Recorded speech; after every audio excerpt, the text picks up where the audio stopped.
Welcome to the Sharkpreneur podcast with Kevin Harrington and Seth Greene. Kevin Harrington is the inventor of the infomercial, one of the original sharks from the hit TV show Shark Tank, and has generated over $5 billion in TV and digital direct response sales. Seth Greene is the world's first trusted authority on cutting-edge direct response marketing, a best-selling author, and the only 3-time Marketer of the Year nominee. On the podcast, Kevin and Seth interview Sharkpreneurs who share straight talk on what it takes to explode your business. Why do so many businesses struggle while others seem to explode overnight? Do you wish you had the secret to this type of exponential growth? Now, I've scaled more than 20 businesses to over $100 million, and it's not just luck. In my new book with Mark Tim, Mentor to Millions, you'll learn the repeatable framework I use in all my business ventures for massive success. Order at kevinmentor.com and get over $1,000 in bonuses. Head to kevinmentor.com. Welcome to the Sharkpreneur podcast. This is your co-host, Seth Greene. With me is one of our few two-time guests, Michelle Seiler Tucker. She is the recognized authority on buying, selling, fixing, and growing businesses. She's been on Inc., she's been on Forbes, she's been in Fox Business News, CNBC, everywhere else. And we're here today to talk about her new book, Exit Rich, which she co-wrote with Sharon Lechter of Rich Dad, Poor Dad fame. Michelle, thanks so much for coming back. Thank you so much for having me, Seth. It's a pleasure. It's good to see you again. It's been a while. It has been a while. We were just talking about that before the show started. Let's go back in time a little bit. So what prompted you to write another book? So what prompted me to write another book is I've been in this industry for 20 years.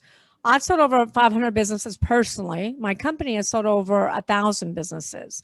And one thing I started really noticing as time went on, I wrote my first book in 2013, Sell Your Business for More Than It's Worth. But I started noticing as time went on that more businesses are closing. More businesses are going out of business. You drive past, empty storefronts every single day. A business will be there one day, tomorrow it's gone. So I'm like, what's going on? What's happening? I need to write another book. So I started doing my research. And back when I wrote my first book in 2013, Sell Your Business for More Than It's Worth, the research showed that 85 to 95% of all startups will go out of business, right? That's pretty much common knowledge. You know that. We all know that. However, when I started writing Exit Rich and started researching what's going on with these companies, I learned that the business landscape has flip-flopped, completely flip-flopped. Now it's only 30% of startups will go out of business. Only 30% of those startups, 1 to 5 years. But listen to this. This is mind-boggling. Out of 27.6 million companies, those businesses that have been in business for 10 years or longer, 70% of those businesses are at risk for going out of business. 70%. Now let's put this in perspective. You hear about the public companies all the time, right? Toys R Us closed down, Kmart, Stein Mart, Pier 1, Montgomery Ward, JCPenney's. You can't turn on the TV without hearing about another public company. But Seth, what they're not talking about in the media are all the small private businesses on every street corner in every town and every state across our great nation. And these businesses, unfortunately, are dropping like flies. So they're at much further greater risk than startups. The problem is they're being forced to sell for pennies on the dollar, close their doors, or even worse, file bankruptcy. And when they file bankruptcy, guess what happens? They don't just lose their business assets, they lose their family assets too, because most business owners commingle assets, piercing the corporate veil. So that's what inspired me to write Exit Rich, because as Steve Forbes says, who, by the way, endorsed Exit Rich, 8 out of 10 businesses won't sell. And now with 70% going out of business, there's only 30.2 million businesses in U.S. employing over half the U.S. workforce. And by the way, these statistics are before COVID. If we lose 70% of the businesses, we lose small jobs, we lose more businesses, we lose spending power. Absolutely. So you just said a whole lot. Let's unpack a lot of that. So first of all, that's scary to see. Most people, we've been all trained in the common knowledge of 80 to 90% go out of business in the first 5 years. And we think, apparently erroneously, that if we've made it past the first 5 years, we're good. And what you're saying is the numbers now show it's even worse. Right. Businesses that make it past the first 5 years have greater odds of failure later once they've survived the initial 5 years. So I obviously, we want everybody to go get the book. It's a phenomenal book. what are some of the factors besides COVID that are going into all of those businesses not making it? Yeah. So let's talk about that. And by the way, this is before COVID. So since COVID, It's worse. you got 10,000 businesses going out of business in the next few weeks. 10,000 restaurants are going out of business. That was a report I just read.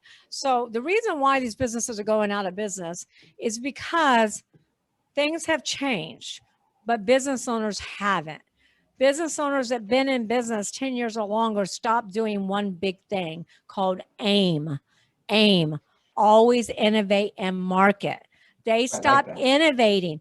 They stop innovating. They stop marketing. They stop asking their clients, what do you need? What do you want? How can I make it easier for you to do business with us? Because the consumers' buying habits have changed dramatically. And you can thank Amazon for that. You can thank Amazon for that, because whoever makes it easiest for the client to do business with you is the company that's going to win. You know that. You're in marketing. Is the company that's going to win. Amazon makes it so easy. You can practically buy anything you want and have it delivered in 2 days. So they have changed the consumer's buying habits on buying products. COVID has changed it even more, because now we're not even going into grocery stores anymore, because Amazon bought Whole Foods, so we can order and Whole Foods will deliver to our door. Walmart and Target stepped up. They innovated, they created, they marketed, and now they have clubs where they'll deliver to your doors too. So this is going to hurt the small independent grocery stores. So the name of the game is innovation. You always got to innovate. You always got to pivot. You always got to ask those transformational questions. What business am I in? What do I do really, really well? What business should I be in? That's what Amazon did when they first started selling books, Seth. You know, when they first started selling books, they asked themselves, what business are we in? Oh, we're in the book selling business. What do we do really, really well? We do fulfillment really well. What business should we be in? Oh, we should be in a fulfillment business. Those three transformational questions is what took them from a small book selling company to a multi-billion-dollar worldwide conglomerate that they are today. Absolutely. Now, you talk about a counterintuitive mindset. You talk about literally planning your exit to exit rich before you even start. Let's talk a little bit about that, especially for the business owners who've already started. Those are the folks who are listening and watching. So why do you say that it's never too late to start planning your exit? And how do we start thinking that way, even if we're not planning on selling? So the biggest mistake that business owners make is they don't think about selling their business. They don't plan for the sale of their largest asset until a catastrophic event occurs. So business owners come to me when there's health issues, when there's partner disputes, when there's a divorce, when there's death, when there's COVID, you know, and when all those catastrophic events occur, the business is typically going downward, trending down. The best time to sell the business is when it's on top and doing well. So that's why we say this is your largest asset. I mean, we plan for everything else in our life, right? If we have children, we plan where they're going to go to preschool, where they're going to go to elementary, middle school, high school, college, how many kids are going to give us, right? Grandkids are going to give us. We plan our estate. We plan for our succession. We have a will, but we don't plan for the biggest asset in our life, which is our business.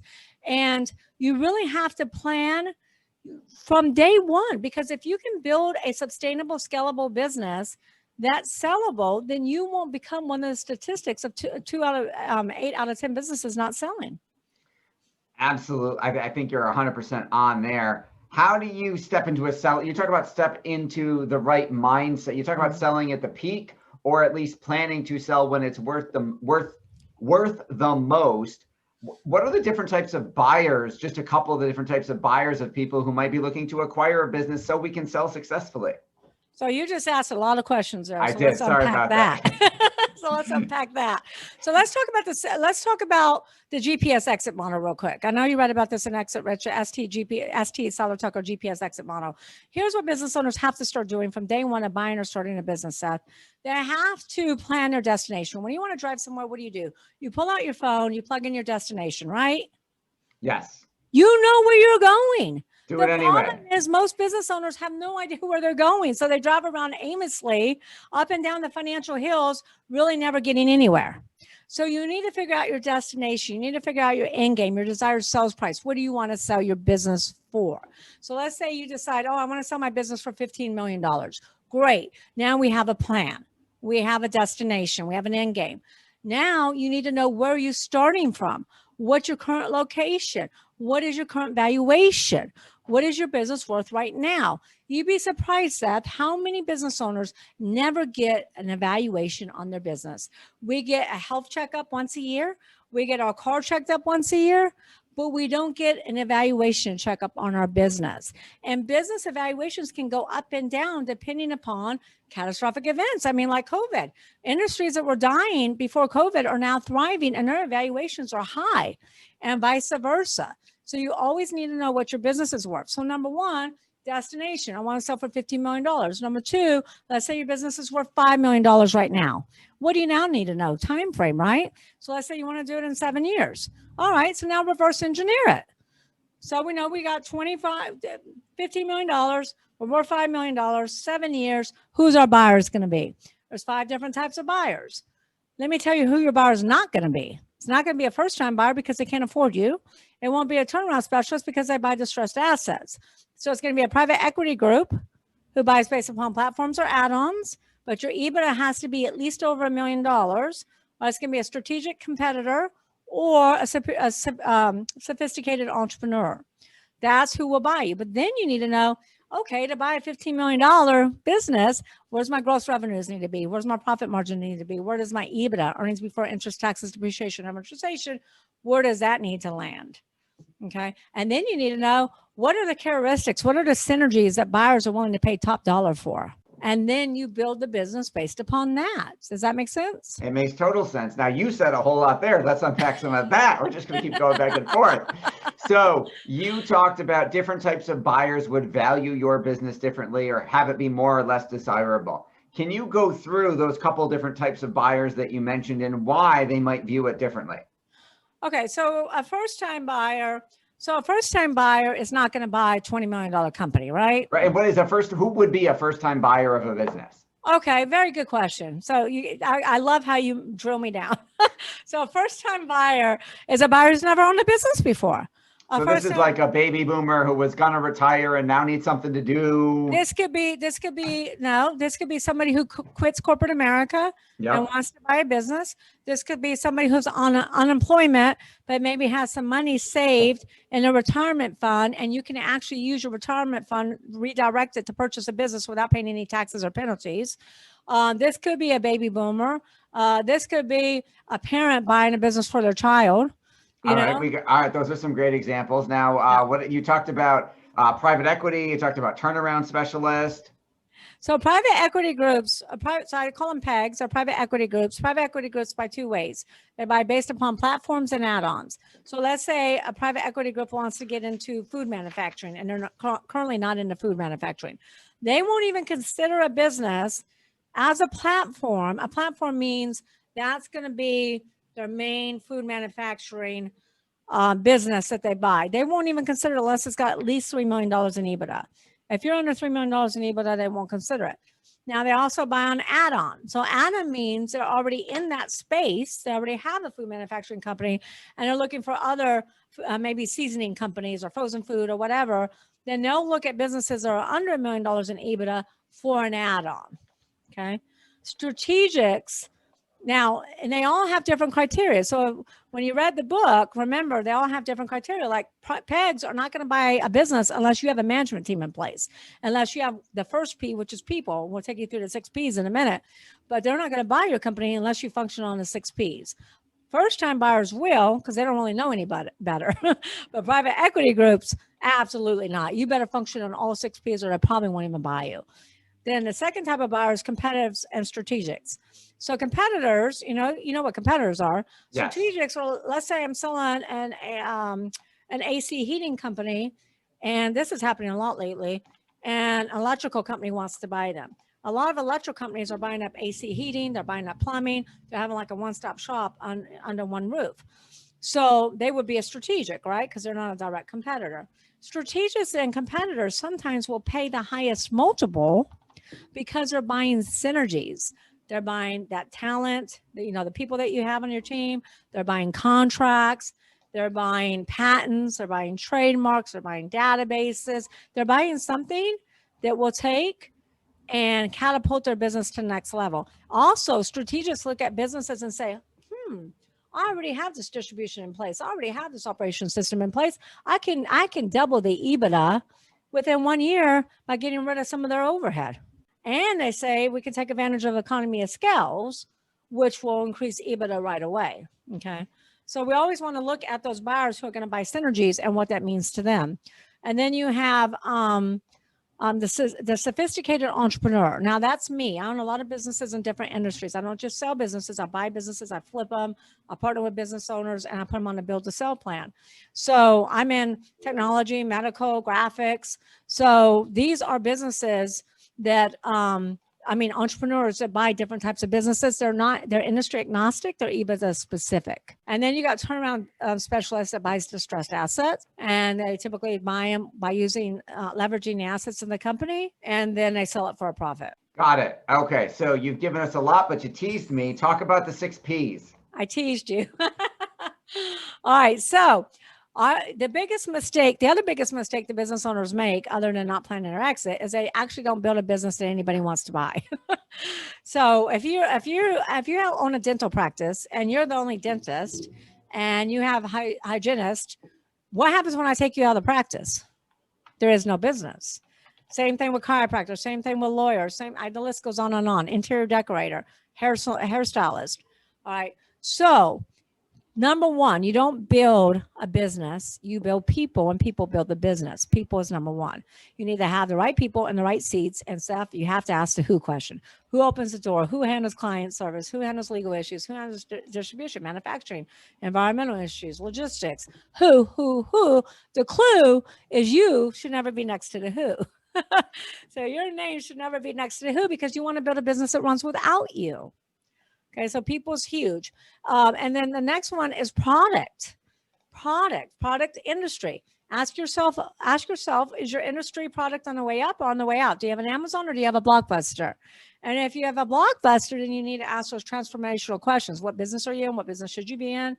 And really maybe get an outsider's perspective, a mentor, an advisor that can help you see things clearly, because when you're in the fog, it's foggy, right?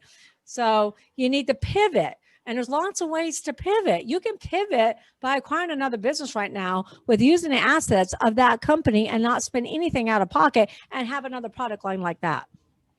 There's all kinds of different things you can do. All right. Now, I don't want you to give away all 6 Ps because I want people to go get the book. But let's talk about, you talked about normalizing your financials. A lot of times business owners, financials are the last things we want to look at. What do you mean by normalize our financials? Okay. This is a good one. And nobody asked me this one because nobody ever gets past the 6 Ps. So normalizing the financials. My first question to every business owner is, how much are you making? And they always look at me like a deer in headlights. Or they'll give me an answer and they usually know their top line, but they never know their bottom line. And they're always wrong. That's because so many business owners run so many personal expenses through the business. And there's a lot of non-recurring that happens in a business. So normalizing your financials is getting the P&Ls and tax returns. I've been doing this for years. I've done thousands upon thousands of valuations. We normalize that and we add back non-business expenses. So any personal expenses that are not necessary to run that business, and any non-reoccurring expenses. Examples of non-reoccurring, let's say you just were hit by a hurricane and you had to replace your roof. It cost you 50 grand. You don't do that every year, right? Or you moved your office, it cost you 100 grand. You don't do that every year. So those are non-reoccurring. So we want to normalize the financials so we can get to adjusted EBITDA.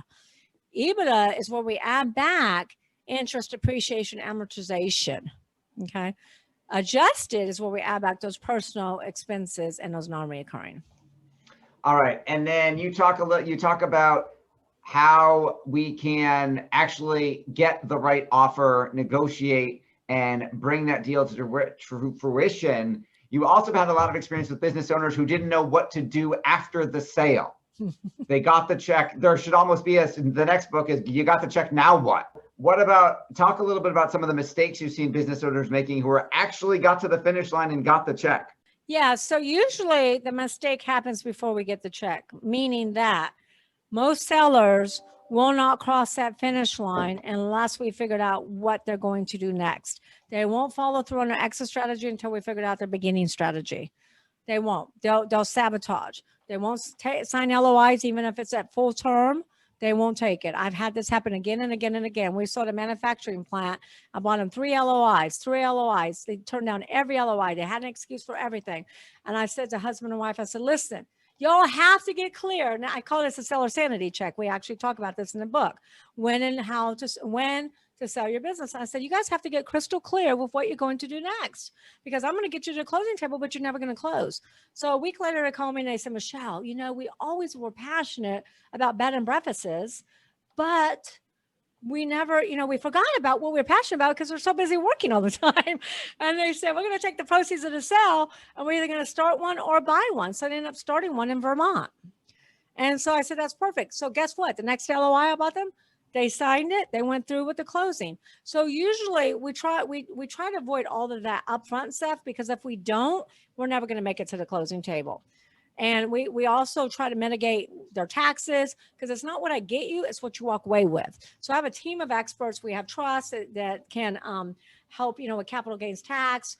We got tax strategies, different attorneys that we work with. We do all of this work up front. You cannot do this work at the end. If somebody does this work at the end, it's too late. All right, makes a ton of sense. You shared an immense amount of knowledge, and I know we're just barely scratching the surface. For our folks who are watching and listening, where is the best place for them to go get a copy of the book, Exit Rich? So they can go. So we're in the middle of pre-sales, and I know you went through this with Kevin Harrington and his book. And by the way, Sharon Lechter is my co-author, who wrote Rich Dad Poor Dad with Robert Kiyosaki. She's a 5 times New York best-selling author and several books in the Napoleon Hill Foundation. Plus, she's a financial literacy expert. And Forward was written by your one and only Kevin Harrington, and the book was endorsed by Steve Forbes. So they can go to exitrichbook.com. Make sure they put the book, exitrichbook.com. And we're actually selling the book less than Amazon for $24.79. They can receive the digital download immediately, so they don't have to wait. After pub date, we will ship the hardcover to their doorstep. They get a lifetime membership into the book club. In my book club, Seth, I have video training of me doing deep dives in some of these different techniques and strategies. Plus, I have documents. Clients are like, Michelle, I've never seen an organizational chart. What does an employee handbook look like? What's an operations manual look like? What's all that stuff you're supposed to have as a real business. Yeah. What's an SOP? I know what's a copy. I've never seen an LOI or purchase agreement or closing docs or due diligence checklist. It's all there. And it's not just there for your review. It's there for your download. Plus, they'll receive 30 days into my club CEOs, where we do masterminds, hot seats, and Q&A. Awesome. I can't wait. Everybody go to exitrichbook.com. This has been Seth Greene with Michelle Seiler Tucker. Michelle, thanks so much for joining us. Thank you for having me. It's a pleasure. Thanks, everybody, for watching or listening. We'll see you next time. Do you need money to fund your idea, product, or service? Are you ready to take your business to the next level, but need capital to get it done? Kevin Harrington has heard more than 50,000 pitches and knows how to help you make the perfect pitch to get the funding for your entrepreneurial dream. He's distilled the process down in his perfect pitch cheat sheet, and it's yours for free. Just text PITCH to him right now at 727-888-2100. Text PITCH to 727-888-2100 right now and claim your free perfect pitch cheat sheet. Text PITCH to 727-888-2100 to start funding your dream today. This show has been produced by Market Domination, LLC. To discover how you can have your own show completely done for you and turn it into a real published book and become the authority in your marketplace, go to www.marketdominationllc.com/podcast offer.